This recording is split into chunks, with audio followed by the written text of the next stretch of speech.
All right, folks, we are live here, and it is, of course, a huge day because it's Thursday night football. It's week 3. Week 2's in the books. It's done. Don't need to get into that too much, but that's not why today is such a big day. Today is such a big day because Tony Sr. got his Catster magazine in the mail. You can see right here the name on it. Right there, Anthony Welch gets it delivered right here to the office every week, and it's really something special for him. He can find the best ways to take care of the stink on his cats. It's too bad to stink no more. He needs to get one of these for his fantasy team, though. I mean, stink no more. I don't know. But in any event, that's not why you guys are here. You're here for the matchup previews. So it's time to get into the matchup previews. We got Justin versus Jason, Jared's greasy meatball versus your deepest fantasy. And your deepest fantasy very well might be Jared's greasy meatball. So, just off the cuff looking at this, what year is it that we're starting Odell Beckham Jr.? I mean, good Lord. You got to do better than that. Very likely to be on a snap count, and when he's out there, he's going to have Jalen Johnson pasted all over him. Don't love it. I do like Dallas Goedert at Dallas, picking him up right away, throwing him in there. Could be all right. Of course, Justin's team basically is 100% reliant on Kyler Murray, Nuke Hopkins, Chris Godwin, and Christian McCaffrey. The rest of his team is terrible. So that being said, Kyler, Nuke, and McCaffrey all have about as good a matchup as you could draw up. I think McCaffrey goes ham tonight. On Jared's side, I got caught off by the team name. On Jason's side of things, hold on a second. Sorry. Caught something in my throat there. Must be, I'm choking on all this winning the Bears are about to be doing with Justin Fields. So, in any event, Mixon at Pittsburgh is tough, man. That's rough. Clyde Edwards-Helaire against any NFL football team is bad. We all know that. James Robinson could do pretty well against Arizona. What this one's going to come down to is if the Allen to Diggs stack plays the way they're capable of playing. And, not an easy matchup against Washington, but not all that tough either. So I'm going to say, though, bold prediction here. I'm going to say that Christian McCaffrey goes for north of 200 yards tonight and multiple touchdowns. I think he's going to have a mega week en route to Justin pulling down the dub this week. Sorry, that's just the way I see it, Jason. I'm sorry, man. Now, Cooking with Gaskin versus El Ultimo Bailar. So, Tony versus Jared. And a couple notes for Tony on his video from last week. Number one, you're way too close to the camera, man. Nobody needs to see the pores on your face. You don't need to be that close. Number two, I didn't really watch much of it. I got to the part where you said something about how you assumed I was going to lose. Well, yeah, I mean, I was going to lose last week, so I did lose. So no video for you guys. But that being said, maybe next time before doing the fantasy video, you reach out to your brother and see if he's okay. I don't know. Just maybe put the cart in front of the horse just a little bit, making an asshole-ish video the way you did. It is what it is. Hopefully we never have to see your face again or hear any of your stupid commentary. Now, as far as the matchup goes, Zeke Elliott sucks, and Tony Pollard is better than him. Honestly, at this point, you should be playing Pollard over Zeke. Took Deontay Johnson 2 weeks before he went down with an injury. Deontay Johnson's a turd. I think DJ Moore has a big game against Houston tonight, just like the entire Panthers offense. McCaffrey might throw a touchdown to DJ Moore. I mean, that's how it's just an awful matchup. Panthers are going to crush them. Of course, the Mahomes-Kelsey stack looks like they're lined up for another shootout, so I expect them to do just fine. The wild card here for Tony, and my bold prediction on his side of things, is going to be Devonta Smith. Love him at Dallas. I'm predicting over 100 yards and a score from the rookie. Think he has a big week. Now, on Jared's side of things, you got Lamar Jackson popping up late week on the injury report, missing practice. Nobody knows what's going on yet. Is the curse still alive? That's what we need to find out here. Might be. So if you're looking at those trade offers for Lamar, I might want to hold off for just a second. Now, Jared's team, we're only in week 2 or week 3 here, and it already looks like an infirmary. He's got 3 questionable players, another questionable, and an IR guy on his bench. I mean, lots of injuries. Calvin Ridley, we might have to start adjusting expectations because the Falcons' offense looks bad.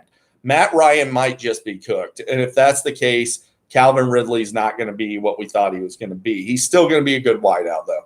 Brandon Cooks is literally the only playable Texan tonight. That's all there is to it. Brandon Cooks is going to go out there. He's going to crush it like he always does. If Dalvin's probably going to suit up.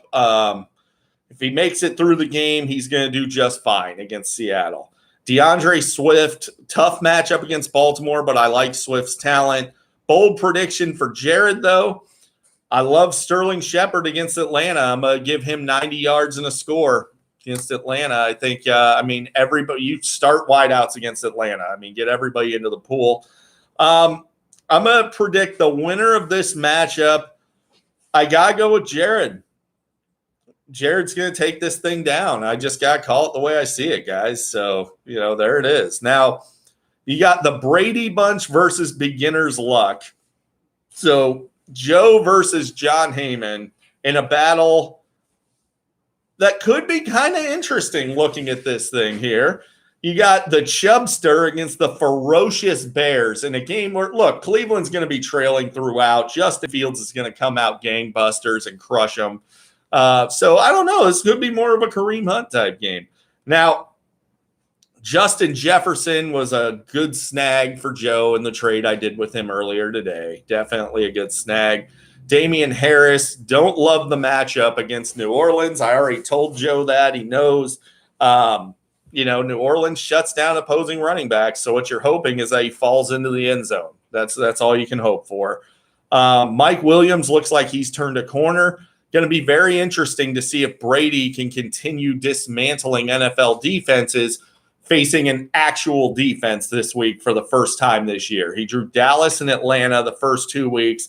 Wouldn't expect him to come out and just bitch slap the Rams the way he did those two. So we'll see how that goes. If he does, we all might be in a lot of trouble because Brady might throw 60 touchdowns if that's the case.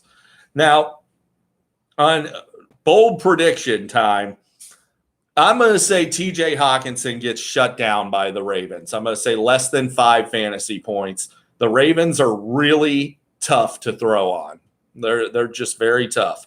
So, and they're going to – Ravens are a smart team. They're going to do whatever they can to stop Hawkinson. He's the only weapon they have outside of Swift. So on Heyman's side of things, he has the exact same lineup and roster that he did week 1. Hasn't changed anything, and over the course of the season, that's going to start hurting him. If you're not getting better, you're getting worse. So Heyman's got Wilson and Lockett in a smash spot at Minnesota. Najee Harris in a tougher than you think matchup with Cincinnati. Jamar Chase at Pitt is awful. The big one for him is Eckler at KC. That could be very, very good. In fact, I'm going to go bold prediction. Austin Eckler goes 120 combined yards and 2 scores in that game. On the downside of things, I know the Rams are the best defense in football. Look, I know that. But you're still carrying Tua Tagovailoa, and you can absolutely not play the Rams against the Bucs. You can't play anybody against the Bucs. It's a bad setup. So I'm going to go ahead and have to give the win to Joe this week. Joe's going to take this thing down, but it's going to be tight. You got a battle of the top two teams right now and could go either way. Now, we have 9/11 Never Forget versus Aaron the Goat. So you have John versus Senior in this matchup. John, you did a terrible job drafting. I mean, God, I don't know what you were thinking. Saquon Barkley in the first round. I mean, God. But that being said, I mean, you look at this team, and Amari Cooper might be hampered a little bit. And if he is, CeeDee Lamb is going ham. He's going to have a big week. Cortland Sutton, love him against the Jets. Fournette's not playable at the Rams at all. Honestly, I'd probably get Naheem Hines in there, but, John's in a very bad spot with his running backs because Miles Sanders is a dumpster fire. Kenneth Gainwell's coming for that job. It's happening. Saquon needs to turn the corner. John's going to need Saquon to turn the corner. My bold prediction is Saquon does turn the corner this week. Saquon's going to go out there, $150, 2 touchdowns, look like the Saquon of old. Again, I understand the Bucs are the best or second best defense in football behind the Rams. You're carrying an injured reserve Jarvis Landry, and you're still carrying Jameis Winston. Cut one of them, go get a different defense. That's you don't want to play the Bucs at the Rams. Now, on Tony Sr.'s side of things, I mean, what else do I need to say?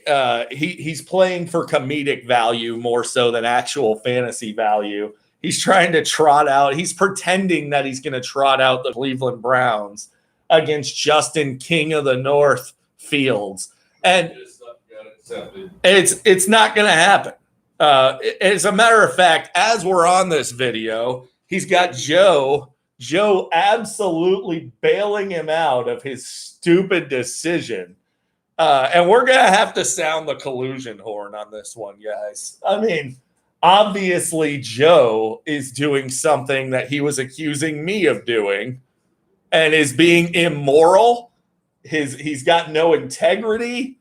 And that's where we're at with this, guys. I mean, good Lord. So now Senior will be starting the Carolina defense tonight at home against Houston, which is a much better play. Obviously, you don't want to play anybody against Justin Fields because he's the best quarterback in the NFL.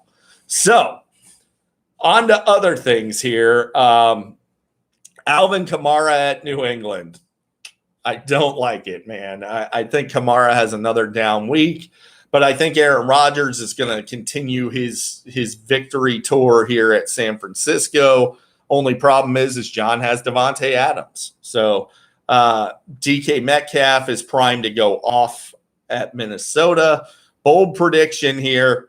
I'm going to say Mark Andrews gets on track this week. 80 yards, 2 scores at Detroit because they can do whatever they want against Detroit, and they're going to want to get Andrews going. So there you go. Who's winning this matchup? I got to say, I got to give it to Senior here. I think he takes this thing down now that he doesn't have the Browns D against the Bears because that was going to cost him the week. I mean, he was going to get a -6 out of his defense. That was definitely going to hurt. Now, finally, you got the King in the North versus Staffordable Wooden Cup. And, that's he's got the 3 guys. He incorporated his 3 favorite players into the team name. Always a crowd pleaser. That's fine. Let's start with Reese's team. I mean, what can you say? Last week, 160 whatever points. You got to be nervous facing a team that can go off like that. Derrick Henry, not the best matchup against Indy, but he's Derrick Henry, so does it matter? Tyson Williams at Detroit. I'm hoping Latavius Murray and Devonta Freeman get the touchdowns. Tyson Williams has been a disaster in pass protection, and I'm hoping that gets him off the field a little bit more starting this week. For some reason, it didn't last week, but he is a disaster in pass protection. So that is going to take him off the field at some point. Stafford, Kupp, Woods, Evans, Gronk all playing against each other in tough matchups because both teams have good defenses. I don't know how that's going to go. Could go either way. Could be a shootout. Could wind up being a tougher, slower defensive game. We'll see how it goes.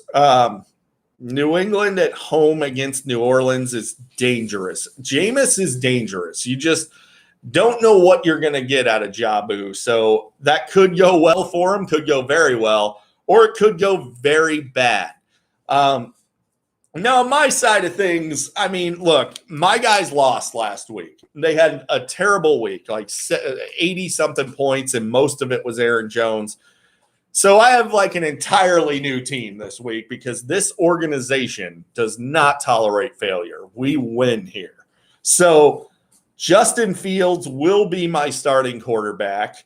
And my bold prediction is that Justin Fields goes out there and puts on a show. I'm talking 80 yards rushing, 280 passing, 4 total touchdowns, 2 of which are going to go to Allen Robinson.